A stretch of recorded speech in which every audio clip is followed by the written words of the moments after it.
All right, so one of the things with ZBrush when you open it up is you're faced with like a whole bunch of stuff. It's just like overload. It's kind of like Maya when you first open Maya and there's like 1,000 tools and you have no idea what to do. That's how ZBrush basically is. Okay. This box that pops up right when you're here, this is your light box. So this is how you would open up a file. I can click and drag and go to other files here. I can go to tools and brushes and whatever else. So for now, we're just going to click Lightbox off to hide the lightbox. Okay. The other thing that's kind of screwy about ZBrush is how it treats its surfaces. The surface is essentially treated as a tool, is what they call it.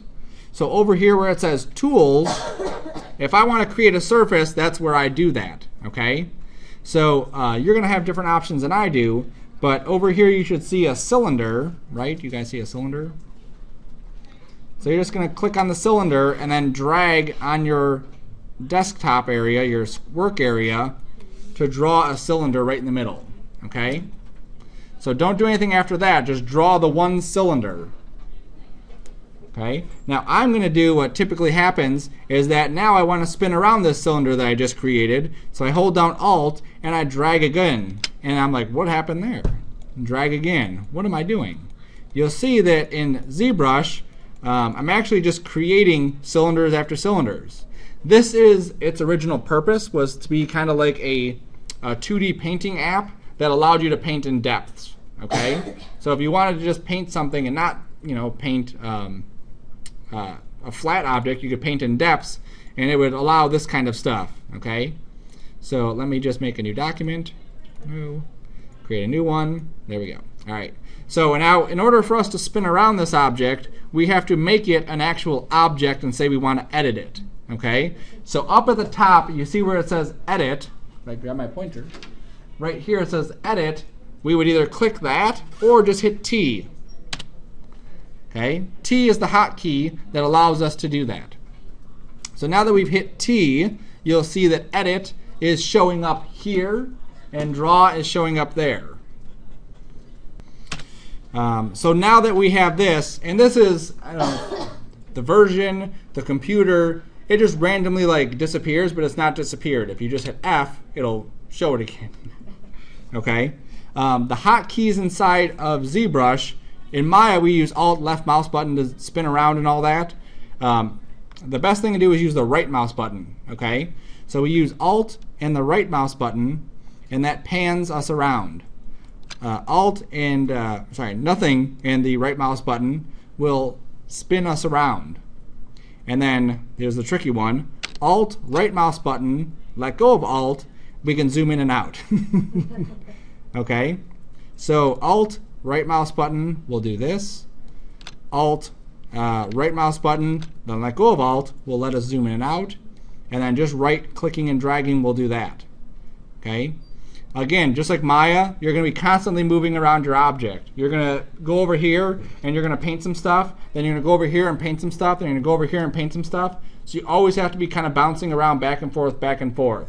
So hopefully by the end of this one assignment, you'll have plenty of back and forth stuff under your belt that you'll have a lot more experience. Okay? So you could also use the left mouse button. So out here in no man's land, why is it so dark? Control right clicking will also work to zoom in and out. I'm just in the habit of using that Alt right and for all of them. Okay. If you're using Alt and you use left mouse button, that's actually a different tool when we start doing our sculpting stuff. So that's why I avoid using it. Okay. So anytime you're using the left mouse button, never do it on here. That's a different set of things going on. Okay. It's still like crazy dark up there. Let me make this guy a bit brighter. Maybe that. Let me see a little bit better. Okay. So the next thing we have to do is we can't sculpt on this yet. So we're going to go over here in the tool palette where it says Make Polymesh 3D, and we're going to click Make Polymesh 3D. Okay. And what that does is it takes our piece of geometry and actually makes it into polygons. All right. If we look up at the top here, you'll see active points 544, total points 544.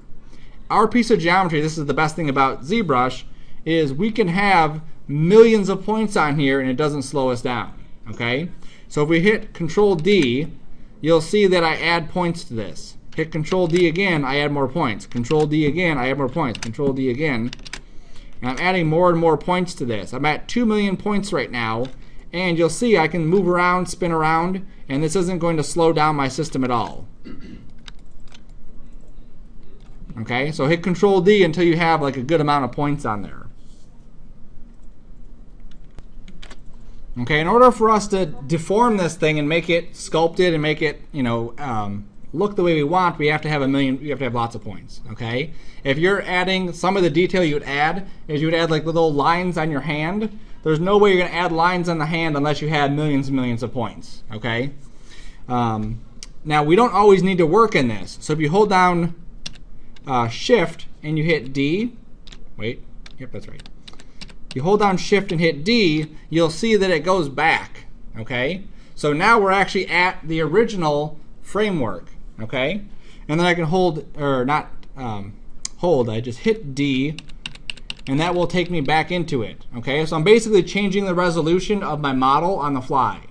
So I hold Shift D, and I go back to my original base. I just hit D, and I go back up to that high res. Okay, so imagine that I have super high res detail. I'm adding a bunch of detail into the hand. I'm adding the little lines, the fingerprints, whatever. But then I'm like, oh, the knuckles need to come up a little bit more. If I tried to move the knuckles up a little bit on such a high resolution, it would look funky. Okay, so I go down to a super low res like this, move the knuckle, go back to the high res, and everything is still there. Okay, so now we're going to do the fun part, which is sculpting. Over here on the left is your brush. So you see where it says brush? That's where your brush is.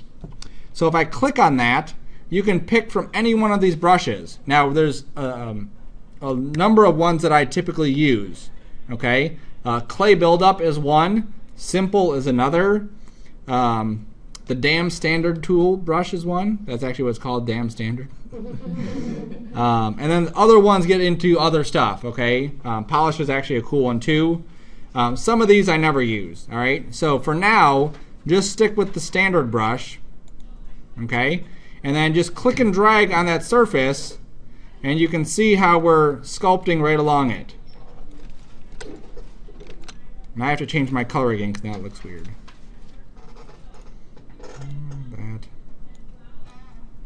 There we go. Now we can actually see it. Okay. Now if you're using the mouse, you're going to see what I'm seeing. It's all flat. Okay. It's just boring, like the same structure. If I swap to my tablet,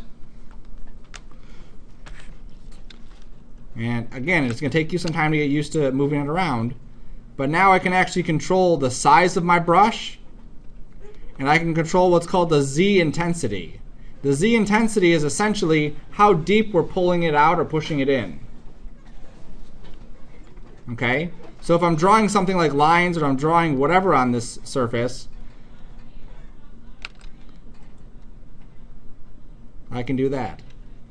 All right, so we can add a lot of detail just by doing this. Okay? Now, if we hold down Shift and you start painting over your surface, that's actually switching you to the Move tool or the Smooth tool. Okay?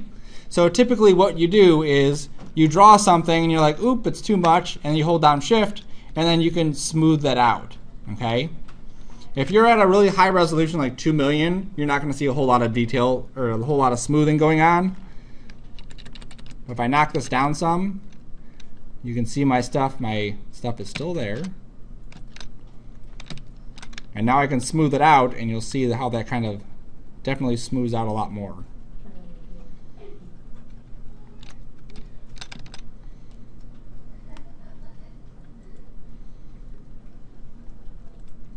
Okay.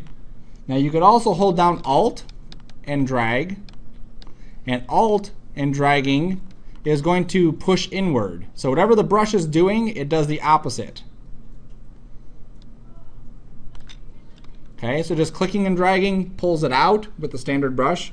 Alt, clicking and dragging pushes.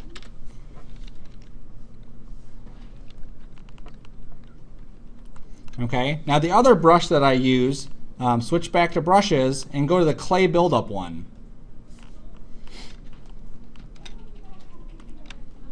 For clay buildup, this is like your, I don't know if you ever watched Face Off or any of those shows where they do like clay. This is like where you actually like build clay on top of your object.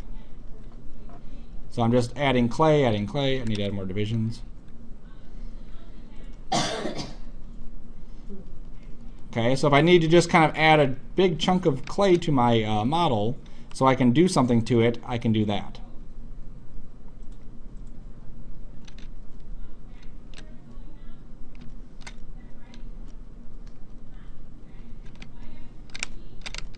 Okay, and then we switch again to the damn standard brush. D. There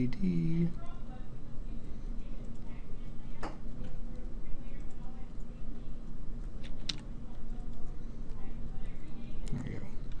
And click and drag with that one, you'll see how we get a nice little crease line.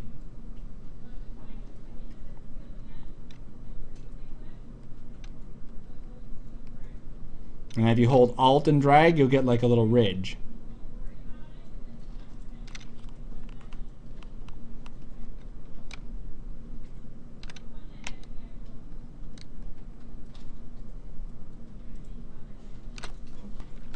Okay, so just based on these three, the damn standard, the standard, and the clay buildup and the smoothing, or the four, you can basically create a whole bunch of different kinds of surfaces, a bunch of different kinds of looks. There's also another one which is the move. Now here's the hotkey that'll help save you from having to keep going up there. If you hit B, that brings up all your brushes. Okay, and then if you know what it starts with, like I know that move starts with M, so I can hit M. And then if I look at all of these here, each one of these has their own hotkey. So the move tool, its hotkey is V.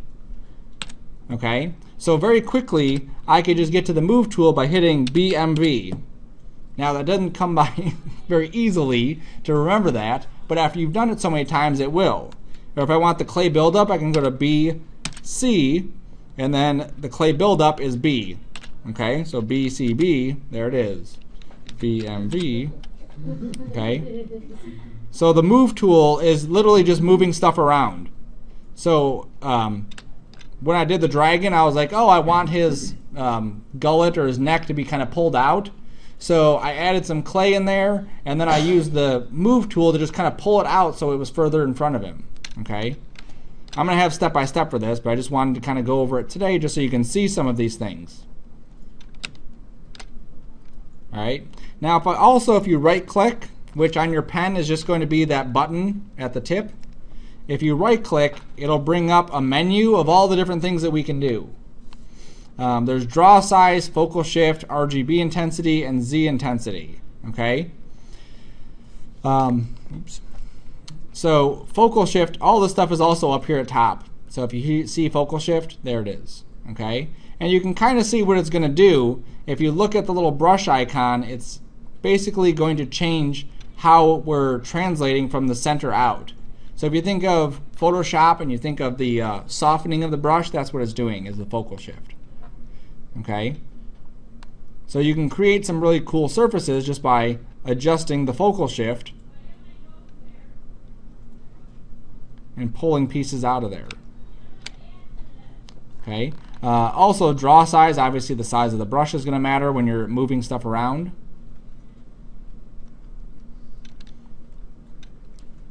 And it's going to take some time to get used to. I don't expect you to become an expert on this overnight. It's going to take you going into this and doing that whole dragon. It might even take you having to do the dragon twice in order to figure it all out. Okay. The Z intensity is, again, how far we're moving things. With the move tool, it's not that big of a deal.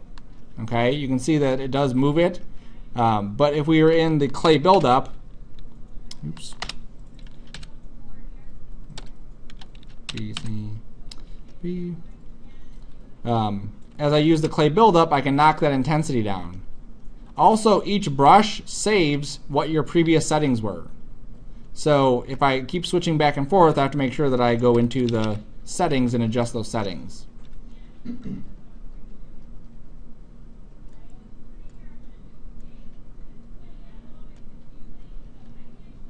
we go. My clay buildup's working correctly now. There we go.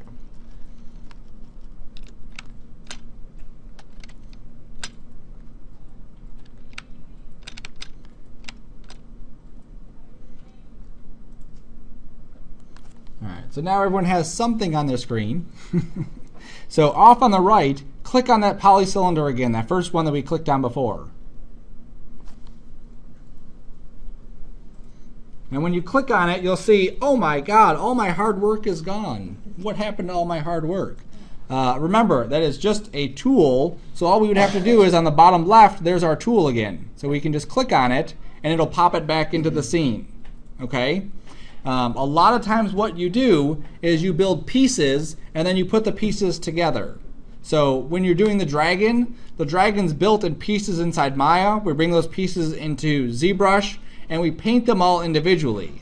As I'm sculpting the dragon's gums, I don't want to start adjusting the teeth. I want the teeth to stay locked where they are, and I want to adjust the gums. And I want to adjust the face without adjusting the teeth or the gums or the eyes or any of the other stuff. Okay? So we have to be able to break down this stuff. And that is one way that we can do that. We can import the pieces individually and manipulate them like that. The other thing we can do is under Subtool. So if you click on this Subtool down here, right underneath the geometry stuff that we clicked on, the Subtool is where we would have basically the individual objects. So we would have the teeth on one subtool, the gums on another subtool, the eyes on another subtool, the body on another subtool. Okay? And it can get further and further deeper depending on how many different objects you have. And using these, we can manipulate different objects. So I could say, here's a cylinder, and I will go and make it an object. I'll start sculpting on it. Wonderful. And I want to add these two objects together. So what I can do is I can go to this object and I can say append. Come on.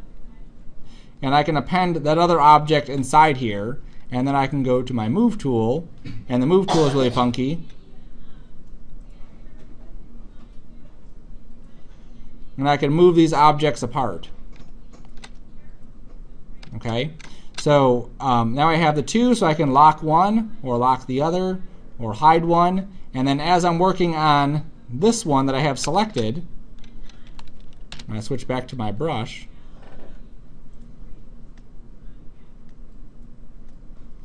You'll see that it's not going to affect the other one. It's just affecting the one I have activated.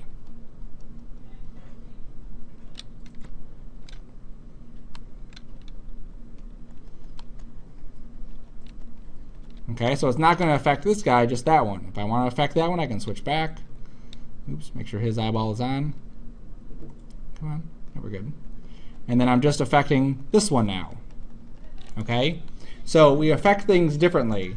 Now, if we accidentally, let's say we clicked on this. Let's say we clicked on the cylinder, and we clicked on this and oops, let's say we accidentally did this. We're here, there we go. We accidentally hit T, and we, oops, drag another one. Oops, drag another one. Oops, drag another one. So what's happening here is that we're taking our original model, and we're duplicating it, but we're duplicating it in a flat space. Okay? So what I would do in this case is I would clear my document, which is under here, New, and I would just draw one, and then hit T again, and now I'm back to where I was. Okay? So you have to be aware of that, because when I first started, I freaked out. I'm like, how do I get back to where I was? How do I get my stuff back? So it takes some time to play with it. You can even see here on the top left, you see where it says 6? That's how many different subtools are inside this one. There's 2 subtools in that one. Once you get really comfortable with ZBrush, it opens up a whole new world to all the different things you can do. Here's some of the more advanced brushes available. So do that. Perfect. Seriously. I have to go back to my previous subdivision level. There we go. And I'll draw that again. The meshes come along. I have to freeze them. Okay. Geometry. Let me subdivide this a couple times. I'll delete lower. There we go.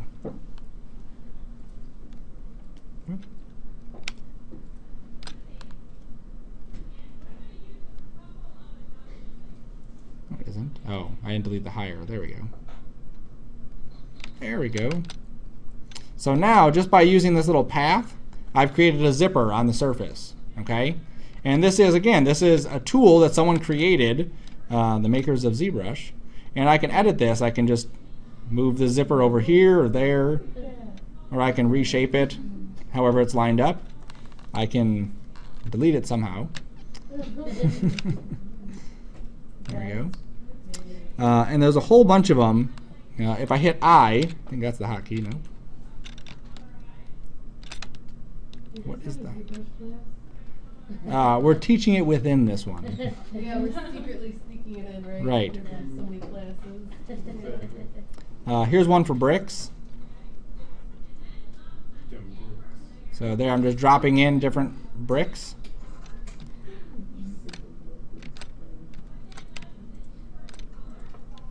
And then, I'm trying to think what the hotkey is. Let me check. ZBrush alphas. And Pixelogic has a whole bunch. Other places have some too. But there's a whole bunch inside here that you could add. So if you're doing something that you need a rock texture for, or different kinds of skin, maybe your dragon doesn't have the same kind of skin as mine. Maybe he has, something else. Here's some veins, veins you could add to it. Different types of skin. You just download the skin, and then when you go to pick your alpha, you just say import and import that PSD, and then that'll be a choice that you could add to it. So here's an arrow. I can add an arrow to this. Okay.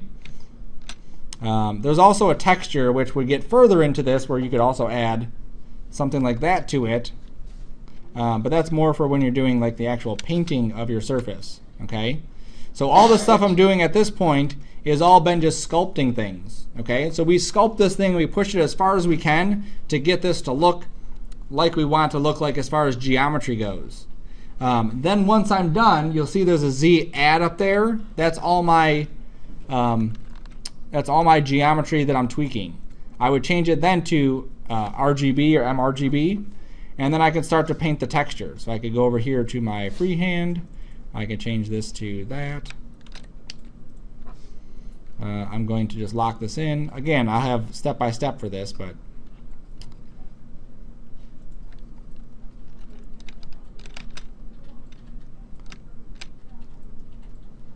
there it goes. So now we're painting this texture right on top of this. And it's much more, much easier to do something like this, where we're not really concerned about UV layout. Okay, right now we're just literally just painting it. ZBrush has its own way to lay UVs out. We're going to do some base layouts inside Maya for our dragon, and ZBrush will take care of some of the other ones. Let me take the texture off. There we go. And I can paint this a bit green. So you can see it's very easy. We don't have to worry about bringing it into Photoshop. Come on, zoom out.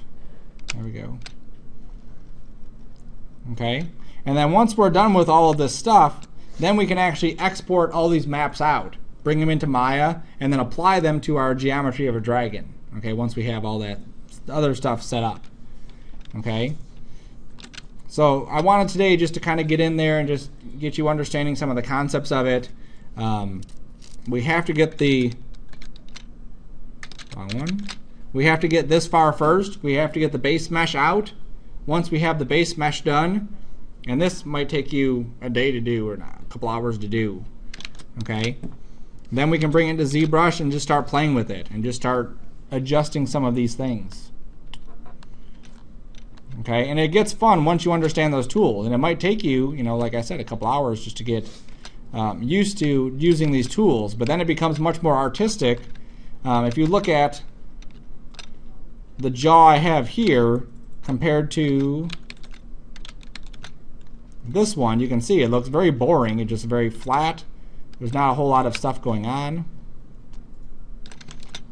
And then in here I can just say, okay, well let me take this and use my clay buildup tool, make sure I'm on that. Set the size down some. Make sure I'm on the right tool. Make sure I'm hitting the right buttons. Turn that off. Turn that on. Oops.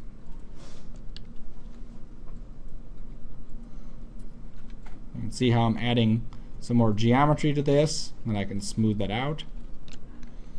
Add some more geometry, smooth it out.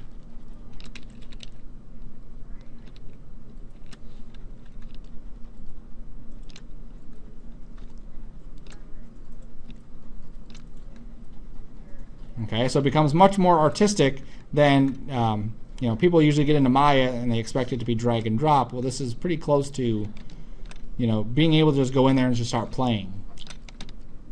I want this to be a little bit more pronounced, so I can just push this in.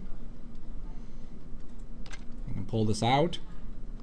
Now, if you have a tablet at home and you have ZBrush at home, great. Otherwise, you're going to have to come into here to use ZBrush and to use the tablets. I could even, if I go in really close, I shrink this brush. Just write my name in there. There we go, perfect. Okay. Now I'm actually going a bit bouncing around, and because I've sculpted after I painted, it doesn't like that. That's why I'm getting all this like red splotchiness. But that's fine. Okay. And I could even go into each one of these teeth.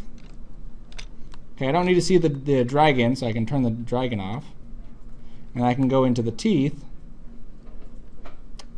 Turn him off. There we go. Turn that off, turn that off. Now I can go into the teeth and just paint some textures on the teeth too. So I've got little red marks on the bottoms of them. I have some yellows, I have some greens. And it doesn't take too much to add some detail to this. Okay? It's just a matter of time, just getting in there and just playing with the tool. Just like in Maya. When you first got into Maya, I'm sure it was a pain just to even create a cube and modify it a little bit. But it became easier. The same thing's going to apply here. So you're going to use the hotkey sheet. You're going to be, you know, stumbling a lot at first. But once you understand some of these tools, it becomes much, much easier. Okay? Save your stuff often. There's no like file button. There it is, file right here. And then save as. And you'll see there's a ZBrush project that you can save. You can even go to document and save. There it is. And do you want to save this? Yes, that's whatever. Okay. So, oh, and the point of me showing the tablets as opposed to that, like I said, look how much horrible this is. And I'm not using the tablet. I mean, that's just like a really hard brush right there, where if I use this, you know, it's a lot softer. The harder I press down here, the more results I get. Okay, so you definitely want to use a tablet for this. You could use a mouse. It's just going to take you a lot longer because you have to keep that Z intensity so low that you just kind of gradually build up, build up, and build up. Hopefully I didn't ruin that. Yes, ma'am. There's like a trial ZBrush. There, I believe there is a trial version of ZBrush. Make sure you get